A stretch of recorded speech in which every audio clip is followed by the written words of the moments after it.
And we welcome you into another edition of the Lion Country Kia Goon and Ironhead show. A somewhat lacking in voice Ironhead and a goonless Goon and Ironhead show today. Chris Buchanani once again kind enough to fill in for the dear Goon, who is taking care of a pooch today. And we certainly wish all the best in the continued and ongoing recovery of said pooch. I got to tell you, my head is absolutely spinning from this weekend, just with the whiteout alone, but then everything else. And there's just a ton of stuff I want to get into. I do want to open up the program on a bit of a down note, but also an inspirational note. Pete Carfley, who was a classmate of mine at State College Area High School, class of '87, his dad coached the American Legion baseball team in State College for years. I think it was decades. It was at least more than a decade. And Pete was a sports nut like yours truly, and we grew up on Penn State sports. Was the ultimate teammate to me, and I sent him a little note this weekend. I tried to find his tailgate. I was supposed to catch up with him, and I was having all kinds of phone problems. I'm having, in addition to the normal phone problems that you have on a football Saturday at Beaver Stadium. And so I'm still kind of ticked that I wasn't able to get to his tailgate. I just wasn't able to find it. I thought I knew the general neighborhood, and I think I was in the general neighborhood, but anyways, he is in hospice care now after a long fight with cancer, but did get up to the Auburn game, saw a bunch of our classmates, and was able to get into the game and watched it right to the end, which is in and of itself remarkable. But Pete played baseball at State College and then at Penn State. And is, again, just as passionate a Penn State fan as there is. Always loved catching up with him, and just want to let him know that we love him, and that he and his family are very much in our thoughts and prayers going forward. But very happy he was able to get up and watch the Auburn game, and, That's awesome. and did thoroughly enjoy the tailgating experience and the game itself on Saturday night. And obviously we'll start with the whiteout game. There's certainly other stuff that we'll get into over the course of the show, but the game itself, Booch, I thought I really have a tremendous amount of respect for Auburn and the way that team handled that atmosphere. Amen. That is a really poised football team for as young as it is in many key spots to come into that environment. And I had, some other people, we were sitting next to some Auburn fans, and they were looking forward to, just seeing the atmosphere. We were talking about it ahead of time. It's like, LSU is the best that we've been to this point. This guy had been to a bunch of Iron Bowls and to LSU and to Florida. I'm trying to think. I think one other place.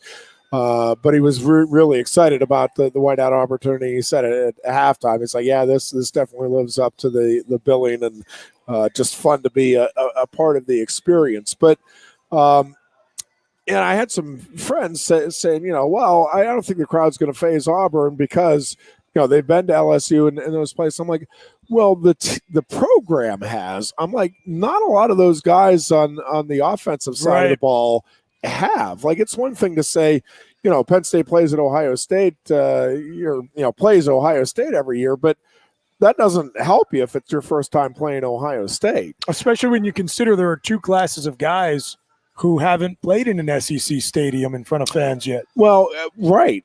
And that's another part of it is to be in that environment when it has been a while, even for the veteran guys that, have seen at least similar environments. It's, man, when you're a couple of years removed from being able to go out, and I really was impressed with Auburn's ability to manage everything that game encompassed. And I'm really curious to see. I made the mistake of listening to some Paul Feinbaum earlier today, and it has me both fired up, but also just thinking.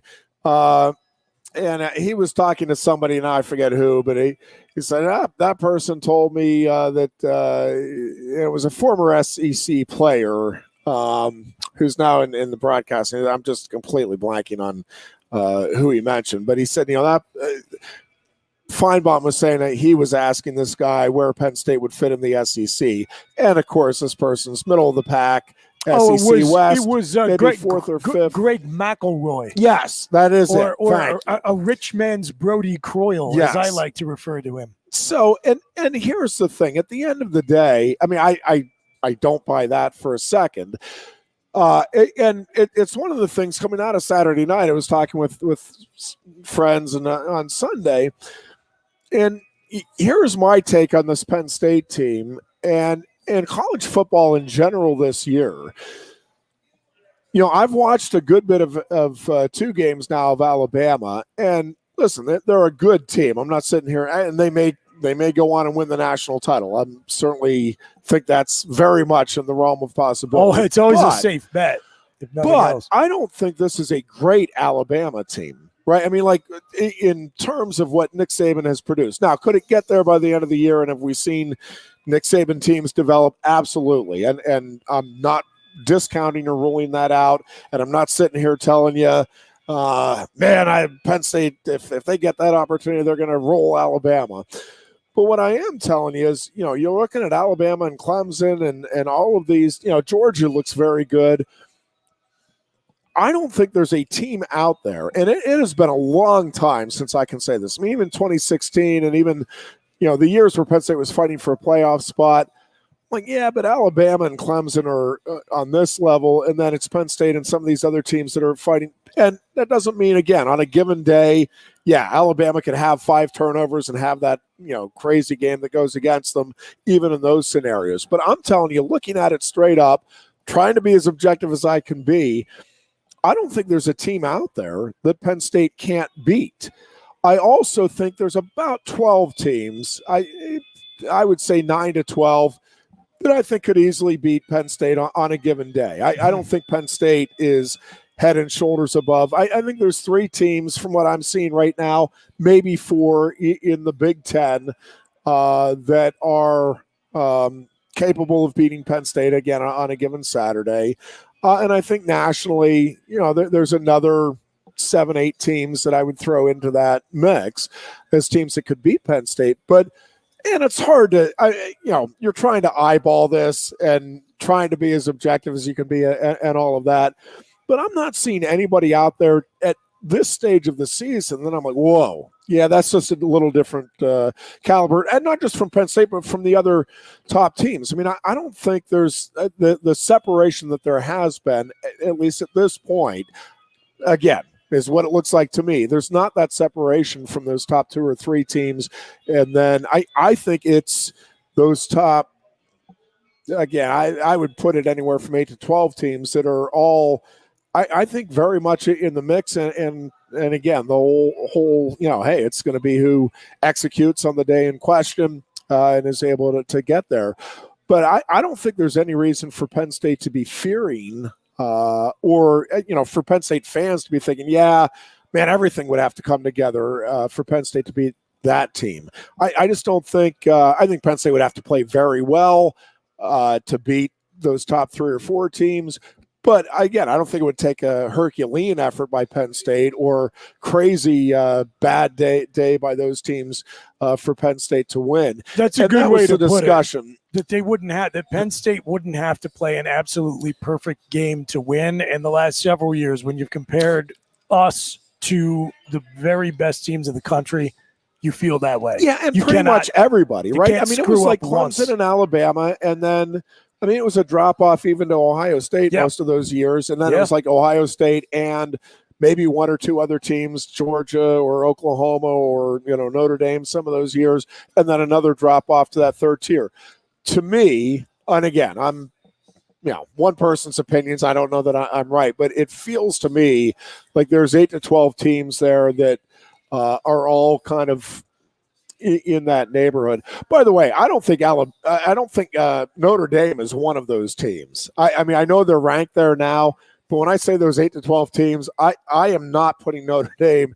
I think Notre Dame's in for a pretty tough season. And listen, finding a way to win, there's something to be said for that when you're not playing your best. But I'm not sure that it's not that Notre Dame's not playing its best. I just don't think Notre Dame this season is a top 10 caliber team. It's still a good team. I think they'll still win a lot more than they're going to lose.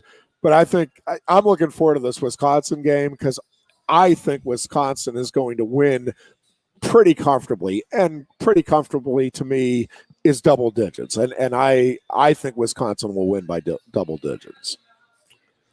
I think you are probably right. There's no question in my mind that Wisconsin is probably the better team. But again, the thing that just always makes me, and what makes me nervous about Wisconsin is the way they're not built to win but one way. And fair enough. If that defense gives, and look, Notre Dame can still they can still put points on the board, and it's going to be a really interesting dynamic with Graham Mertz and Jack Cohn facing each other. Yes, I mean, you got to figure Jack Cohn has had this one circled on his calendar. Yes. If anybody gets a double-digit lead on Wisconsin, they're just not built to hang in a firefight. So I am pulling hard for the Badgers, not just because it burnishes Penn State's resume, and not just because I don't like Notre Dame, but those things are all true, but also because it will help the overall reputation of the Big Ten in terms of how it is nationally perceived. And if you feel like Penn State has got a team that is good enough to contend for a playoff spot, if the Big Ten is considered to be a strong conference top to bottom going into November, that can help you stub your toe somewhere along the way and still be in the conversation for one of those 4 spots. Couple of things going back to Saturday night in the game itself. How in the world, and I wasn't sure either up in the stands. And there was a guy that was in front of us that was adamant. He's like, no, there should be 3rd down after the intentional grounding.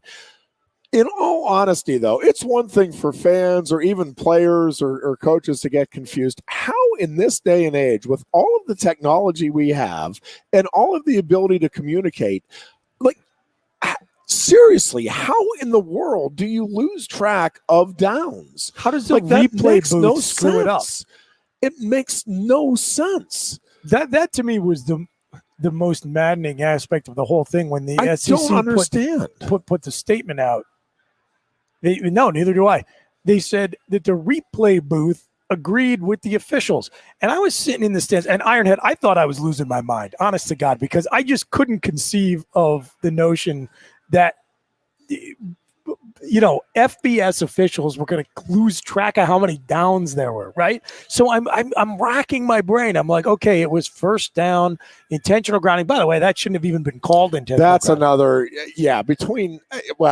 Intentional grounding, Parker, loss of down. It is a good lesson, maybe, I guess, for young kids that you run out the play. Yeah, right. I mean, because it would have helped if Parker keeps running on that. And he wasn't going to catch him. I'm not faulting him for not doing it, but I mean, clearly they were on different pages. Yes. And Clifford, yes, I mean, overthrew him by a mile, but that happens. That's not the same. Whereas in the 4th quarter, I mean, I'm sorry, Nix was throwing, and yes, there's somebody within 30 yards of the ball, but not in the neighborhood that he was throwing to. And that, to me, let me just talk about that. Was a much more clear intentional grounding. Here's the messed up part about the non-intentional grounding call on Auburn after the silly, contrary to the letter of the law, call against Clifford in the first half. You and I probably couldn't hear it because the crowd was booing so loud. I could not hear. But the ref gave an explanation. They actually did come out and felt it necessary to explain why there was no flag for intentional grounding. So I watched the replay on BTN, so I actually got to hear their explanation, and it was wrong. So the thing that drove me nuts, Ironhead, is I was thinking the same thing you were in the stadium on Saturday night. Okay, maybe you can say there was a receiver in the general area. He threw that ball, and so that's probably why they waved it off. Receiver in the area, right? There was an eligible Auburn player in the general direction of where that ball ended up. No, the referee said there was no call for intentional or grounding because the quarterback had left the tackle box, which he clearly, very obviously hadn't. So they didn't have to say anything. Yeah. They didn't have to say jack squat. They chose to give an explanation. They gave the wrong one. So bad. Yeah. So bad. And the officials did. Feels good to be complaining about officiating after a win. Yes. And another conference's officials. Yeah, that too. That too. But it really was. There were some inexplicable, the non-illegal procedure call against Auburn. I mean, the tackle, you can't flinch before the ball is snapped. Yeah, very obvious. And that was ridiculous. And they had a tough night. But you know what? We got the one call we absolutely needed, which was the old NFL play. Now this is a play in every NFL offense, which is run a fly pattern, make contact with the corner, and fall down. Yeah. And refs fall for it every single time. Yeah. So I'd like to nominate Jahan Dotson for Best Supporting Actor in a primetime football game. Yeah. But you know what? We got the call we needed. And we didn't get a single one go our way the rest of the night. Yeah. So we were owed. Yeah. In a big way. And I also, the play call by Auburn that they were debating on one of the ESPN shows, whether that call or the Florida call and the 2-point conversion was the worst call of the two big games. The fade. About. And I don't see the fade as a bad call. I mean, it didn't work, but I mean, if you think you have the matchup there, I don't think that. I don't know. I didn't think it was a horrible play call. I mean, horribly executed. I'll give you that. Far be it from me, Ironhead, to already start bringing up the 1986 Nittany Lions with 3 games gone past in the 2021 season. But there was, I thought, like maybe shades of Alonzo Highsmith there, where it's 2 yards and you're just like, oh God, don't give it to Tank. Yes, don't give it to Tank. Who I was surprised. I mean, I will say I was expecting them to run the ball with as effective as they had been. And listen, we'll never know whether or not that would have been gotten them into the end zone or not. Absolutely. But I was surprised. But again, I don't think it was a horrible play call. Truthfully, I don't think the Florida, for whatever it's worth, I don't think the Florida call, again, both were horribly executed. But the call of the option read there, I don't think is a bad call at all. The execution of it was horrible, where you're both running into the line. I mean, that was bad. But that wasn't. I mean, they didn't get in the huddle and say, "Listen, what I'm going to do is ride you all the way till we get contact." Like that. I mean, that isn't the way that play is designed. I didn't think either play call was that bad. I think the execution, was not good in either situation. But I'm buying that. But anyways, that's just one person's opinion, and that's the great thing. One of the many reasons we love sports is we all get to have our own opinions. I really do think Penn State, coming off this 3-0 start now, is in good position to put together a special season. I think a lot of things obviously still need to come together and play out. But again, you're looking at an Ohio State team that is clearly still trying to figure things out. Now, they have plenty of time to do that before Penn State visits at Ohio State. Yeah. So again, I'm not ready to sit here chalking up wins.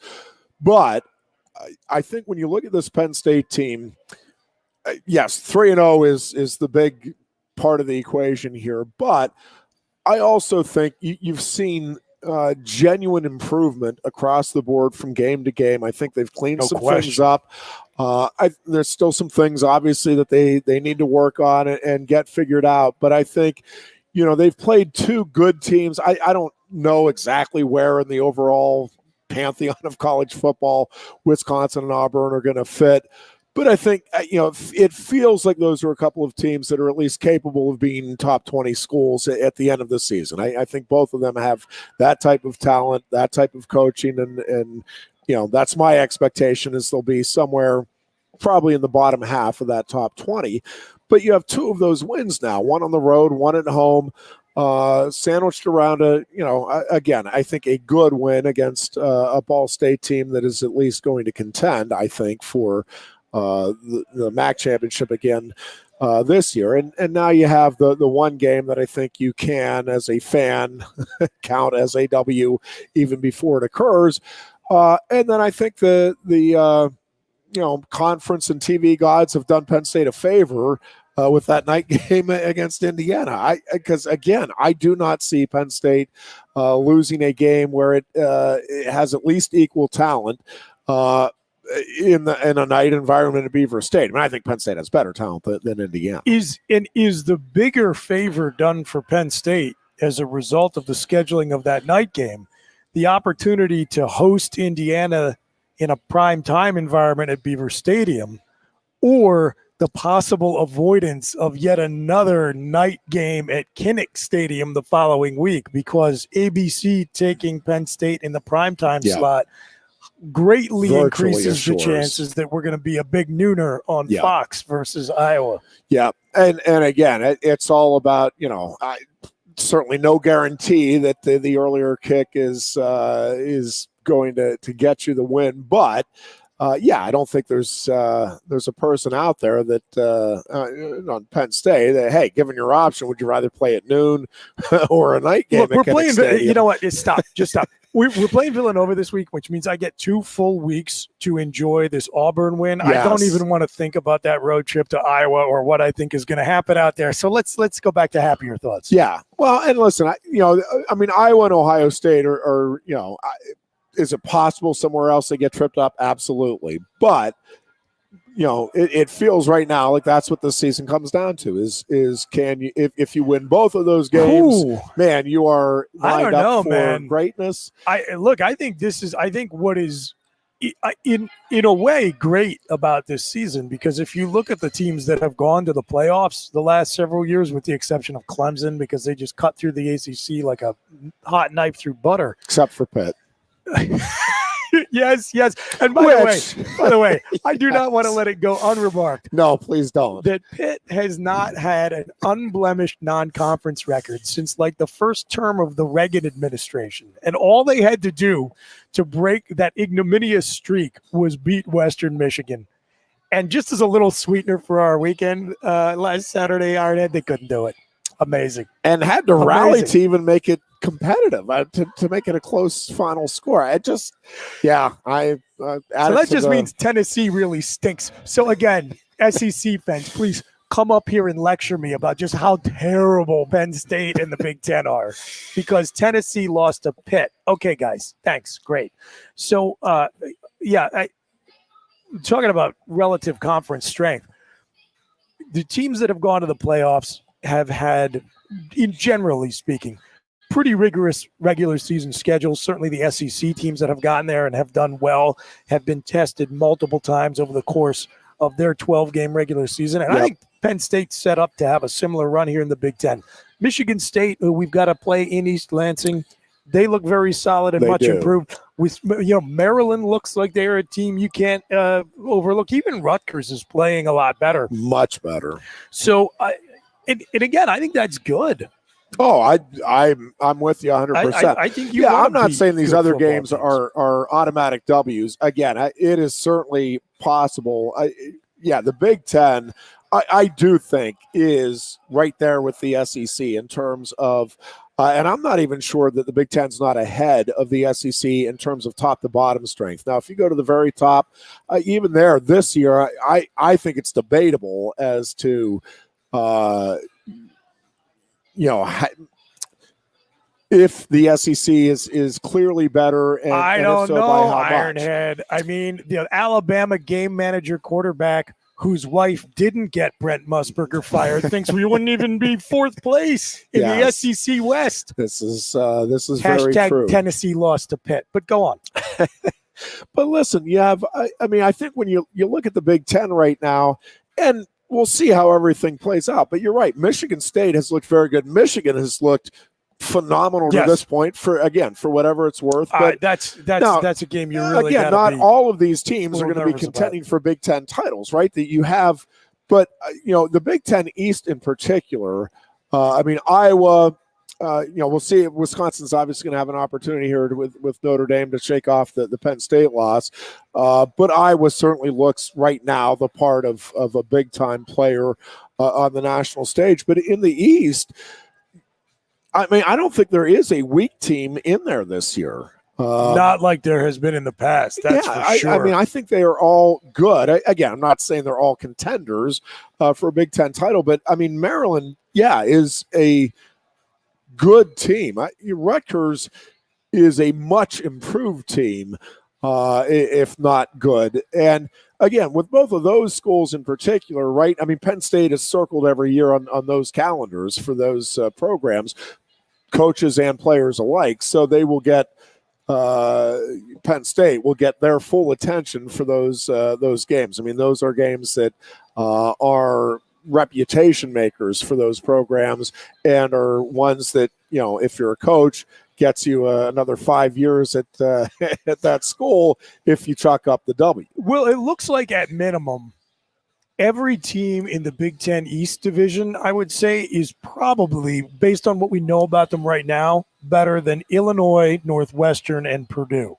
Yeah. So that already. And by the way, Purdue was right there with Notre Dame for the better part of that game as well. Just to go back to my point about Notre Dame. That's my point, is I don't think Notre Dame, I know they're ranked whatever it is, 8th or 9th, but that is not, that's not a top 10 team. Top 10 teams aren't struggling with Toledo and Purdue, with the teams that Toledo and Purdue have this season. To mention the fact that we just had the, zero sample size, and so we were kind of taken in by the mirage of that Florida State by the game. Way. Yeah. Yes, exactly. That's, Yeah, so I agree. I mean, you can have one of those games maybe, but to do it 3 weeks in a row. And again, you take 3-0 any way you can get it, but name a team. I mean, I'll have to go look. I can't think of a team off the top of my head. I don't think there is one in the top 10. I'm not sure there's one in the top 20 with a less impressive 3 victories to this stage of the season. Well, and the playoff selection committee has shown some willingness to discard the conventional wisdom in the polls when they put their first rankings out, because they're trying to judge body of work. Right. And it is why I'm glad for whatever kinks there may be in the playoff system. We just beat Auburn. I think back to the 2004 season when Auburn went undefeated. To me, still amazing. An undefeated team in the SEC did not get into the national title game. But if that was entirely a function of Auburn started that year ranked like 20 or 18, somewhere in there. And so they had to work their way up. Like, if you're just thinking about if there's no preseason ranking and you're evaluating who the best teams in the country are, there is no way you're putting Notre Dame anywhere near the top 10. Yeah. And really, if you're going just body of work to this point this season, right, I think Georgia, to me, is at least as impressive as anybody out there. But I think teams like Penn State, Arkansas is a team that, was getting no preseason love.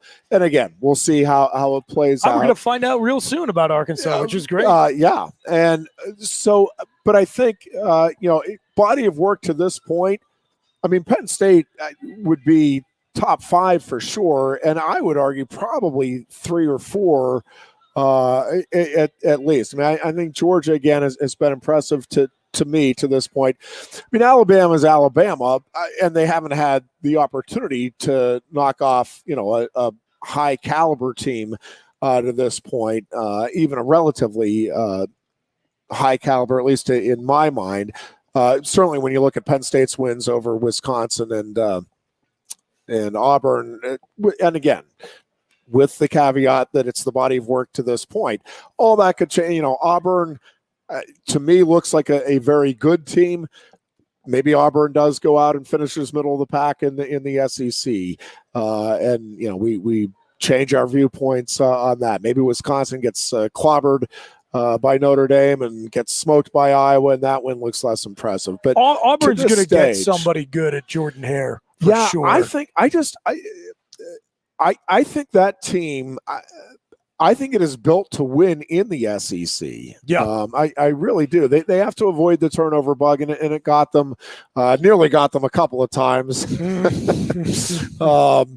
And Brandon Smith, I'm sure, is still seeing that as he goes to bed at night. But again, it feels like those are two good wins that Penn State has under its belt. First time ever in program history that Penn State is 3-0 to start the season with two ranked wins. Yeah, I mean, it just doesn't happen very often. That you don't get that chance. To your point about body of work and how do you judge those quote unquote ranked wins? Do you remember when we played Nebraska? I'm sure you do. Nebraska, the 2002 game, that was such a great night environment, great win for Penn State, and Nebraska was highly ranked, and then kind of turned out to be a little bit of a paper tiger till the season was over. I don't get that impression with either one of these teams. I don't either. To your point, I think they feel like they can stick in the top 25 through all or most of the season. Yeah, for one thing, I think they're both really physical teams. Yep. Auburn, that offensive line is impressive, and I think Penn State, did a good job overall. Obviously stood up when it needed to, but I think that team is going to continue to rack up a lot of yards on the ground, and that's what helps open up that passing game for them. And I think it's a good defense. I don't know exactly where in the overall rankings of college football I think Auburn's defense is, but I think it's a good defense.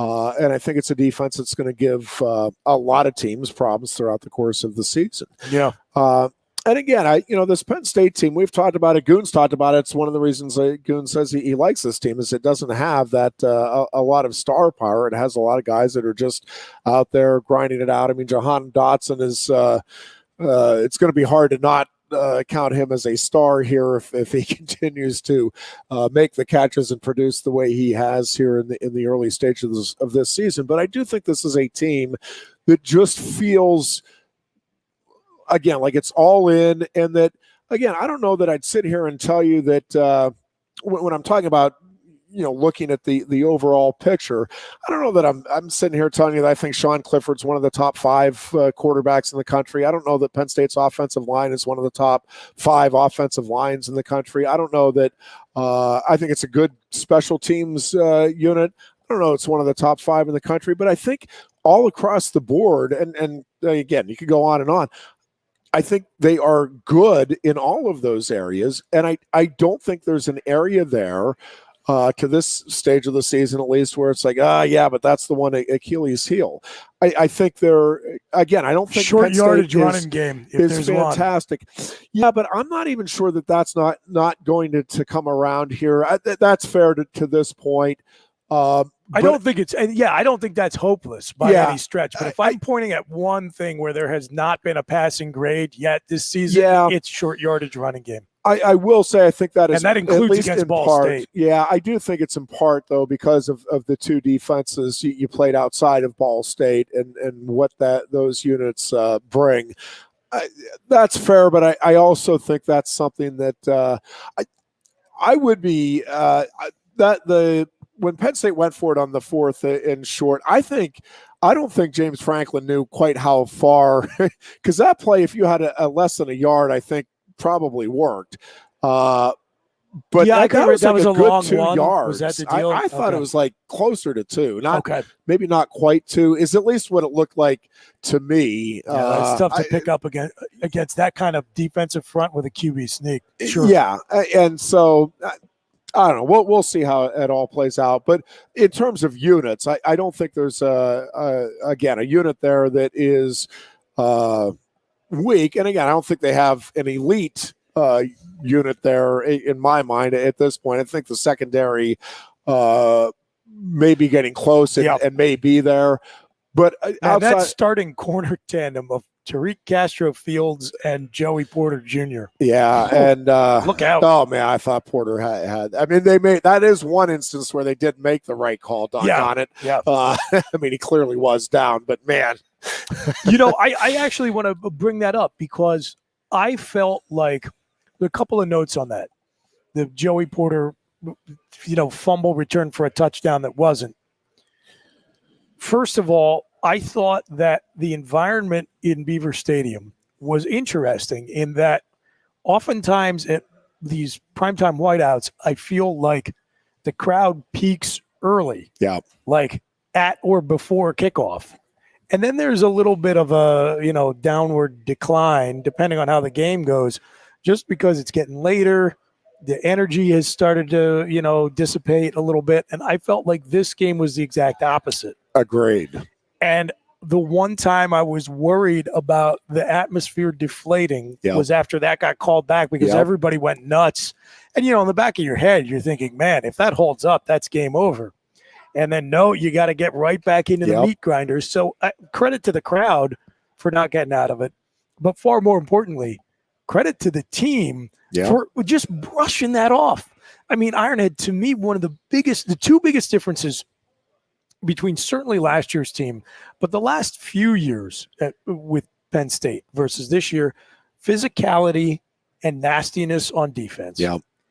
And just focus and mental toughness.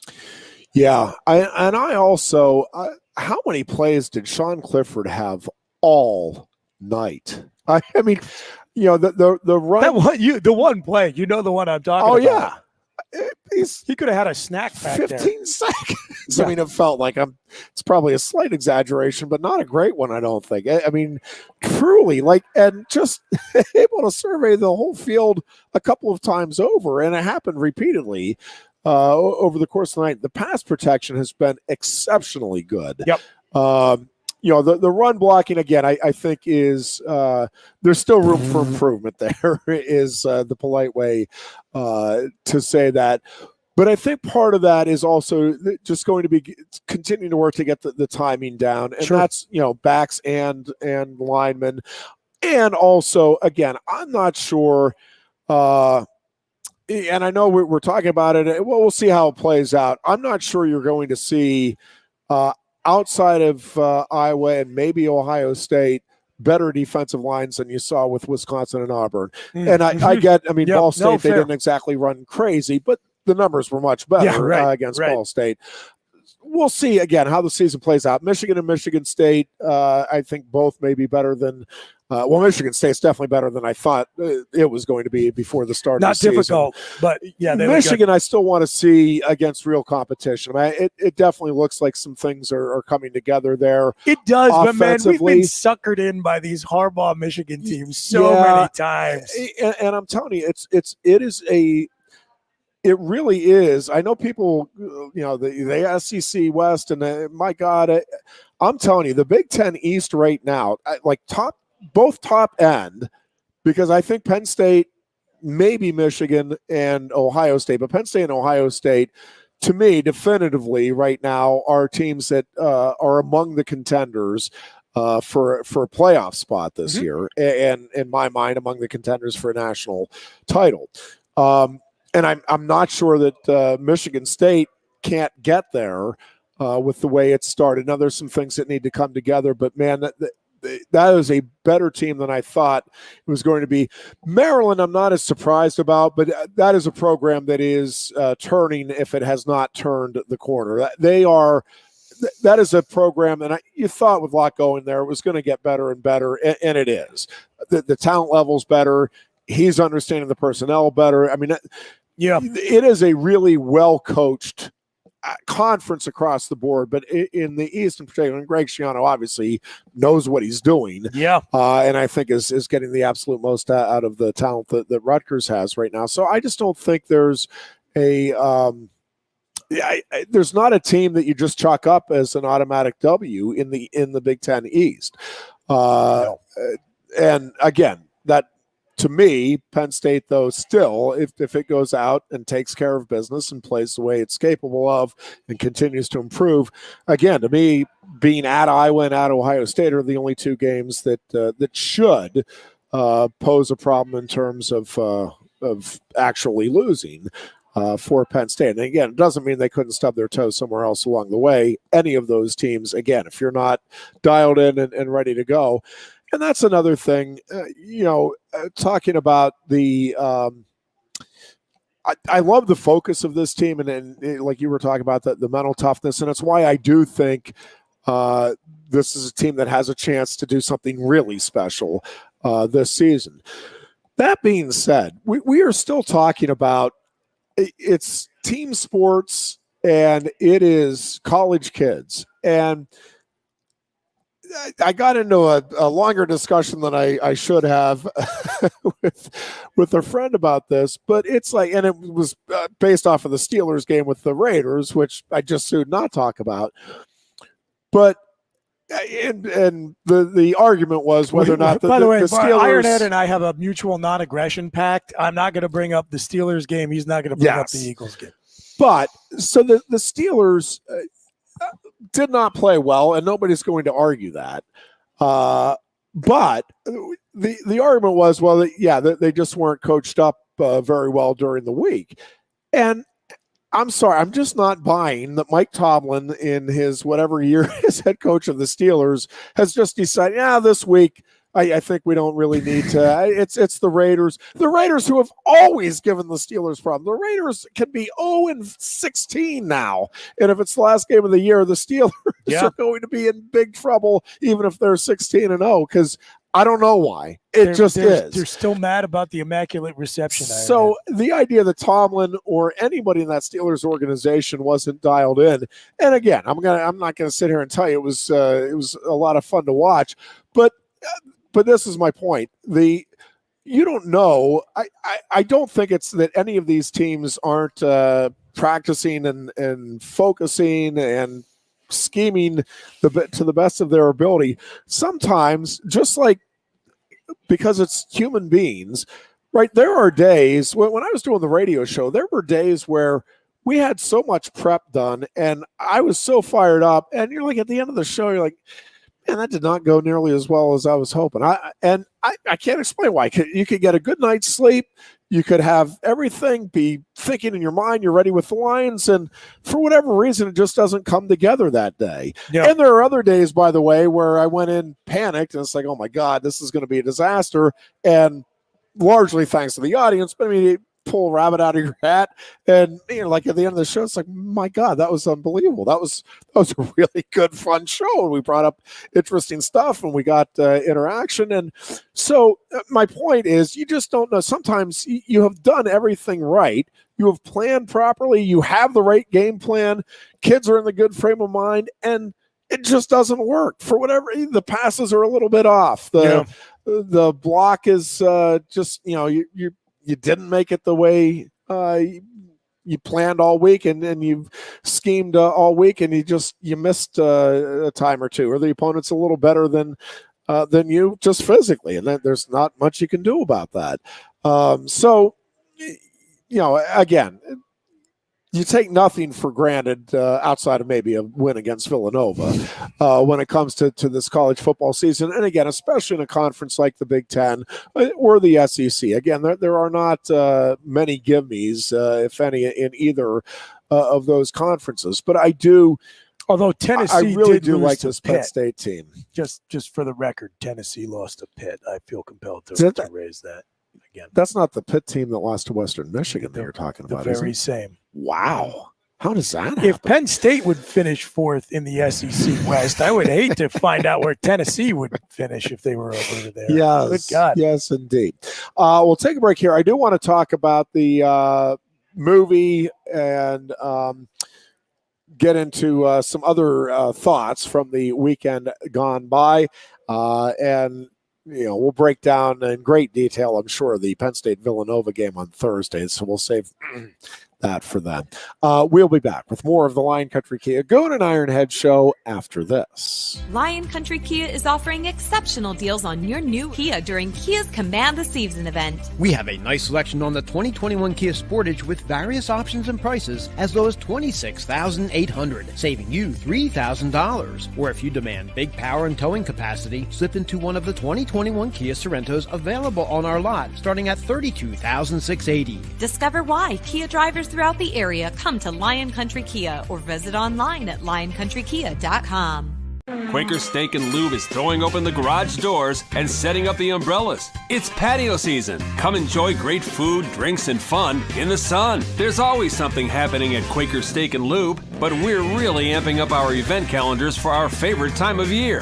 Visit thelube.com to find out what's happening at your local lube this season. Lunch, happy hour, dinner, or late night, indoors or outside, at Quaker Steak and Lube, you'll always find big flavors, friendly faces, and lots of fun. Hi, Johnny Broom here. If you're in the market for a new Hyundai or a pre-owned car, truck, van, or SUV, nobody beats a Blaze Alexander deal. But don't take my word for it. Hey, Goon says tell him Johnny sent you.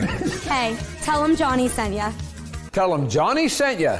Wait, tell him Juan or tell him Johnny sent you? Tell him Johnny sent you. Here at Bill Pickles Tap Room, we say, tell him Johnny sent you. And remember, And we welcome you back to the Lion Country Kia Goon and Ironhead show. Chris Buganani filling in for the dear Goon here today. Ted, before we talk about the movie, I just got to ask you about something and give some props to the SEC fans. First of all, in general, Auburn fans, super cool to talk to and hang out with. Yep, a lot of fun. The only team that I didn't like having to tell them this, because I'm sure it kind of ruffled their feathers, but they asked me, How do we stack up in terms of teams who have traveled up here? I was like, well, great. The only one I can think of that rivals you guys is Alabama. That's absolutely. I'm with you. It's like I'm Nebraska traveled really well too when they sure. came in. I mean, it's been a while, but for sure. When they came in, I don't know as much now, but in the '80s, they brought up some some pretty good contingents as well. But yeah, Bama was. I saw not remarkable. One, but multiple on Saturday. Alabama fans who, while their team, their number one ranked team, was playing 11th ranked Florida in a team that ended up coming down to the very last play, instead of watching and or attending that game, traveled to Happy Valley, threw on a white Alabama jersey, sat in the stands and rooted on Penn State just to MF Auburn. I mean, incredible. That is a level of dedication that I can't help but admire. Hilarious, actually. Like just in physical view of my seats, 3 Alabama fans who had come to the game for the express purpose of rooting against Auburn, right? You know, they probably wanted to come up and experience the whiteout, and what better time to do it than when you can cheer against your most hated rival. I mean, we had what probably they keep it in an unhealthy perspective down there, but when they say it means more, like they're not kidding. It most certainly does. Probably too much. What I think was a husband-wife, and I think it was the wife was from Auburn, the husband was from Penn State, and the kids had shirts, opposite shirts. One said Penn Earn. And I'm like, why wouldn't you just add the B? And then the other was State, and half of it in the Auburn colors and the other half in the Penn State colors, which was pretty cute to watch them throughout the game. The kids were pretty clearly Penn State fans, though. They were kind of going crazy when Penn State was doing well, and I think being respectful of Mom, but not exactly joining in the celebration when Auburn was making some big plays. Yeah, let me tell you, if that were my marriage and we were both as intense college football fans as my wife and I are, irrespective of the final score, I can tell you how that game would have ended. Yeah. In divorce. Yeah. So I don't know how people do that, frankly. I mean, it takes all kinds, I suppose. Yes, it does. A couple things. I did get a chance to stop by Goon's tailgate before the game and had a delicious sandwich. A lifelong Pennsylvanian, but central Pennsylvanian. Yeah, you were missing and one of the great primarily delicacies. The West. I primarily have it's been mostly State College to Pittsburgh. I mean, I've been to Philly many times. Yeah, but, sure. But growing up, I was Western Pennsylvania leaning and Central Pennsylvania living, and never had the. I've had pork sandwiches, but not the pork roll. And it was it was quite delicious. And thanks to the Dear Goon and company for not only the sandwich, but for some beverages to wash them down. Did enjoy the fan experience. First time, I think, since was Syracuse here in 2007 or 8, 9? Yeah. Okay, that's the last time I would have been in the stands as a fan. We got tickets for my nephews who were young kids at the time, and we went. I was still doing the post game after that one, so I went and sat with them. I think for the whole game, at least for a half, and then came up and did the post game stuff afterward. But Quarterbacked by former Duke point guard Greg Paulus, I believe. Yes. Did not go well for him that day. No, it did not. And I think first time probably since '89 this season that I've not had any game day responsibilities. That's got to be a good feeling. And yeah, it was fun. I mean, I love doing that stuff, and hopefully we'll be back doing some stuff next season if all goes well. But yeah, it's fun to be able to enjoy it from that vantage point. Did have a chance. Did not get to the tailgates till a little later than just about everybody else I knew, because I did go downtown and watch I keep wanting to call it Iron Lines. What is it? Saving the Roar, right? Yep. Is that what it was? Yep. The Saving the Roar movie. And just a few things about it. So I had genuine tears 5 times over the course of that film, just thinking back. And it stirred up a lot of emotions, and I get why everybody's coming from where they're coming from, but I can't help because of all of the work that John Ziegler's done, and that I've and many others have done, and that I've looked at and listened to. That the one part in the film that just bothers me, and it shouldn't, because I love the guy and I will love him always, because Bill O'Brien is a very big part of why there is still Penn State football to root for. But there's one part of the film that, he's like, yeah, everybody knows what happened at Penn State, and everybody knows, we all agree it was awful. And it wasn't. It didn't happen. And and again, I'm not expecting Bill O'Brien to take the time to look into it.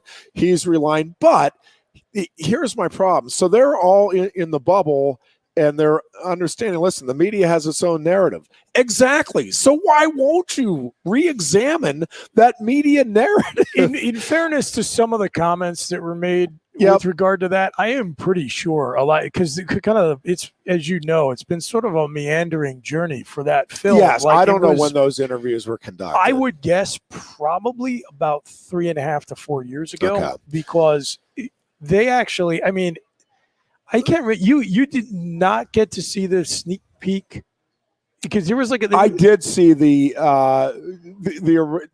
one at the state. It was like November 2019. Yes, I did see that one. So I mean, essentially that was done. The film was done about 1.5 years ago, and then everything else got delayed by coronavirus. So you're talking about a pretty long gestation period for some of those interviews. Yeah.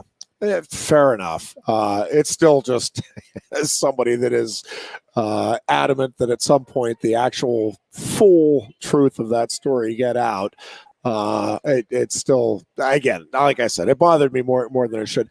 That being said, that team and what it was able to do and accomplish, and again, it's one of those things that gets me all fired up again, because that Nebraska call is just absolutely ridiculous. I just haven't had to think about it that much in at least they knew years. what down it was. And then I'm looking at it, I'm like, good God, man, how do you make that call? Like it is so blatantly and it's still so a couple of things that I take away from that movie. One is how absolutely undeniable that 2012 season is in belonging on the Beaver Stadium tributes to the great seasons in Penn State football. I mean, we talked about it with Monty last week, but not only did they go through everything, they started the season 0-2 to Ohio, a MAC team, and a very pedestrian Virginia team, right? And the fact, I mean, I get the Charlie Mike saying it is one thing to say that and to continue mission. It is another to actually be able to follow through to the degree that they did. And after those first two losses, and listen, both of those games could easily have gone Penn State's way as well, right? Sure. I mean, Virginia, obviously. I mean, you make one field goal, and that's a win. So not only how close that team was to being like a legit, and I get they wouldn't have been in the national title picture. I understand that, but I'm saying like it's not that far-fetched that team could have been 12-0. Yep. Certainly not far-fetched that they could have been 10-2, 11-1. I mean, the Ohio State game was very winnable that year, and they darn near did. The Nebraska game, again, I would argue they did win. They just didn't get the score to show it. But to do what they did in those final 10 games after the 0-2 start, where, again, you basically beat everybody except for Ohio State, and you were right there with a great Ohio State team, it just is one of the most remarkable things. And I get they had a lot of talent. What was it, 22 NFL players came off of that roster.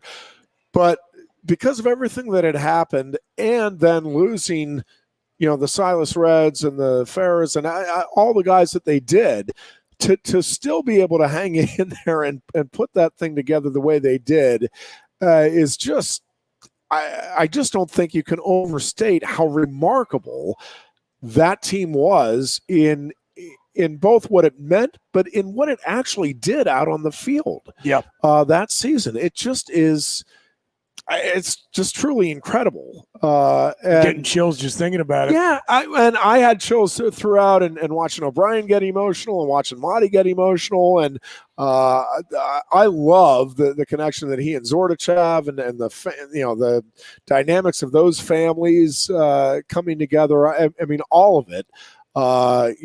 Being able to call players that are en route to look at other schools and say, get your ass back here. And by God, they did it because they had that type of respect for their teammates. And even Silas Red, I got to tell you, and I knew the gist of what was going to come with him in the interviews. But to see him with the passion that he had for what the university did to Joe Paterno wrongly, in both his and my opinion, and understanding that that's where he was coming from, much more so. I mean, I truly think that his departure, and he says even now he's not sure whether it was the right thing or not. He doesn't know. Right. But it had nothing to do with not loving his teammates or not being committed to Penn State. It was that he felt Penn State wasn't committed to itself any longer based on what it did to a head coach that he knew stood for much more than football and doing the right things. And, if you're one of those people that harbors animosity to Silas because you feel like he just jumped ship to go find greener pastures, I would urge you to watch the movie. And I don't think you can fake that type of sincerity in terms of the reason why you do something. And there's no question let me that say, it hurt him. He picked the wrong calling out in L.A. Well, if he did. So, I agree. Really powerful moment. got to do some red carpet interviews before and after. I talked to a lot of folks coming out of the film. Yeah, I really wish I could have been there Friday night, but I'll let you continue with that. Just real quick, a huge thank you to State College High School for letting me do the PA for their high school games, which is why I wasn't there. And we had some problems, I guess, with the sound system at Memorial Field after the first game. They've worked on it. It's done. Good. I have a friend who lives down the road. He's like, no, I could hear you out clear down the road. So just thank you to everybody at the within the athletic department. Had a blast, but because of my commitment there, that's why I wasn't able to go. Because I would have loved to have heard the discussion and everything. Yeah, well, Friday night we split up the game day crew because you got Chris Fowler and we got Herb Street to come and watch the movie. And Kirk, from what I understand, was very impressed and genuinely moved, as I expected he would be. Yeah. I mean, he's always shot pretty straight when it comes to Penn State and that situation. And that guy just loves college football. He is does. like the conscience of the sport. And I knew for a guy who loves the game so much and loves college, the college version of it in particular, the story of the brotherhood and the camaraderie and closeness of those guys and what they went through together as a group and the way they framed the whole thing, I knew it was going to get to him. And from what I heard, it very clearly did. So that's cool. I'm glad he got the chance to see it. It was special to have him there, special to do it on that weekend. A lot of folks were, I think, surprised and moved by the Silas Red portion of the film. A lot of Penn State football fans in the audience, obviously, who I think came away with an entirely different perspective on him. Stephon Morris, I thought, was an interesting one because he was featured in the film and came back and was part of the Q&A and said that he had not had a chance to connect with any of his former teammates really about their experience during the year. So he said, and we didn't really talk about it too much, a lot of us, as we went through it. So this is a chance for me to really hear what my own teammates thought about it. And he said, definitely for everyone who left, they were out of sight, out of mind. And to this day, I probably had some animosity for them. And so he said it was really kind of, like a thawing of the ice just to sit through watching Silas on film. So a lot of cool stuff. John Bacon, who was here on site with the team during the totality of 2012, going all the way back to the spring. So he was following the team for a book before the sanctions got handed down and just had the good fortune of being able to be in the room as it all nearly fell apart and then held together. He captured a lot of stuff. I told him, I said, what you got was either going to be taken down by you or lost to history. So it was our luck as Penn Staters that you were there to be the chronicler of that entire narrative. And then he was brought back in to help give some shape to the film. And I thought his contributions were very, very critical to have someone who is a professional storyteller who is also an outsider, Michigan man who could just kind of give you the outsider's perspective on the story. And then there's plenty of Penn Staters in front of and behind the camera involved with it as well. So really, really powerful film and something that I would recommend anyone who calls themselves a Penn State fan to take some time to see. And you can, the URL's on the screen. It's savingtheroar.in.live. You can stream it between now and October 21st. No, very powerful and just a lot of again really neat moments. I do think that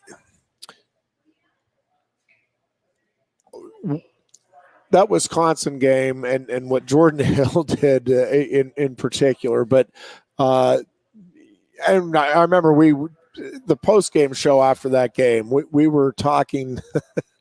An awful lot about how special it was that Sam Ficken provided the winning margin in that game after the crap he took earlier in the season after that Virginia game. And to me, that that just like kind of symbolized what that team was about. It's like persevering through the worst of times for a kicker, the 0 for 5, in a game that you lose by less than a field goal, right? I mean, that's crushing to you. You don't need fans or anybody else to be telling you that was bad.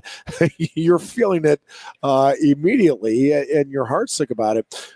But, and I talked about it at the time. The easy thing for that kid to do, especially with the fans, I mean, for God's sake, he was getting death threats from Penn State fans who, do you understand what this kid did to stay with your team? Yeah. You idiots. Yep.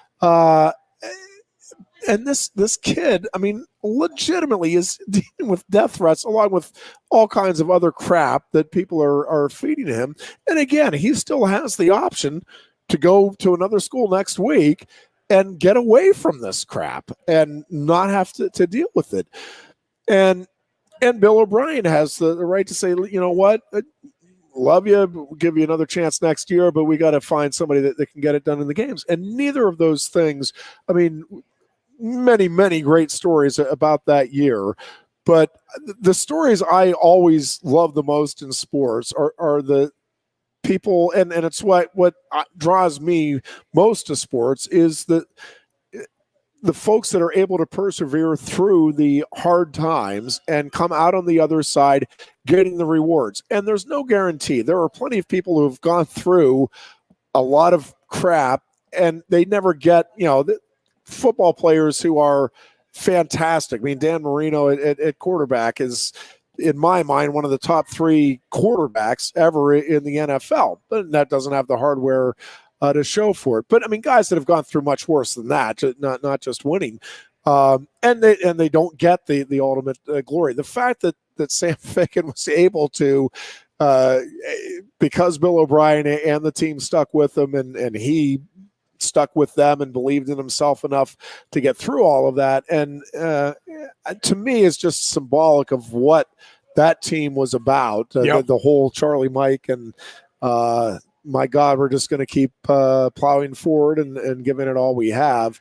And Bill O'Brien talks about it. He kept saying, good things are going to come. It's like, are they?